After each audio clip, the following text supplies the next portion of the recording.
Recently, Brian Thomas of Institute for Creation Research wrote a brilliant article titled Nye versus Ham Debate, No True Scotsman. Following is the transcript of that article by Brian Thomas.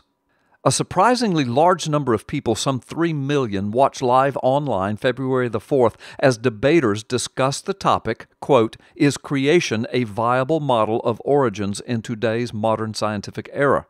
Ken Ham took the affirmative position, while science guy Bill Nye took the negative. During the debate, Nye's use of a certain fallacy was soon evident, and viewers should beware of this tactic because of the subtle way it can skew perception.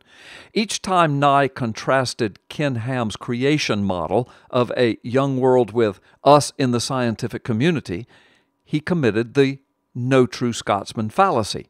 Astrophysicist Dr. Jason Lisle wrote in Discerning Truth that this fallacy is committed, quote, when an arguer defines a term in a biased way to protect his argument from rebuttals. The informal fallacy's name comes from an imaginary conversation in which a Scotsman claims that no Scotsman puts sugar on his porridge. A bystander replies that he too is from Scotland but does put sugar on his porridge. The first Scotsman rejoins, "Well, no true Scotsman puts sugar on his porridge." What did he do? He essentially redefined the word Scotsman to insulate his argument against virtually any example that refutes it. The fact that Ham presented specific examples of fully credentialed scientists who adopted the Bible's creation account of history had no effect on Nye, who continued to insist that scientists are evolutionists by definition. The science guy insulated his assertion from scrutiny by defining scientific to suit his needs. The common general definition of science includes observing, measuring, and interpreting natural processes. But Nye's definition of true science seems to involve observing, measuring, and interpreting natural processes only according to evolutionary tenets. Nye was wrong to assume that no real scientist could ever hold the creation model, since scores of real scientists have and do.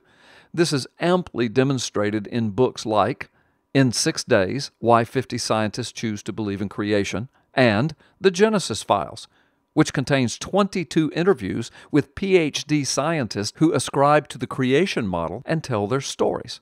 And of course, early creation scientists forged the paths of each of today's major scientific branches of inquiry, like Isaac Newton's physics, Matthew Maury's oceanography, Louis Pasteur's immunology, Michael Faraday's electromagnetism, and George Carver's agriculture. Are we to believe that Newton and Pasteur were not real scientists? Apparently, facts like these do not matter to someone who is so fully committed to the false idea that real scientists only believe in evolution that he is more than willing to adjust the very definition of scientist to preserve his argument. The fictional Scotsman, who actually does put sugar on his porridge, was willing to present and perhaps even demonstrate his case. In the same way, a minority of true scientists are willing and prepared to make their cases for biblical and scientific creation.